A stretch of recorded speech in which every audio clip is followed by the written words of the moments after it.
ஓம் சக்தி.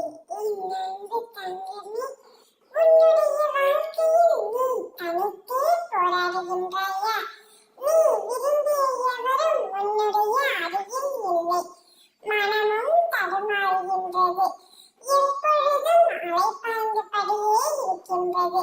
இதை அடக்க நிலைப்படுத்தும் வழிதான் என்ன என்பதை உன் மனதிற்கு தெரியவில்லை. உன்னுடைய மனம் எப்பொழுதும்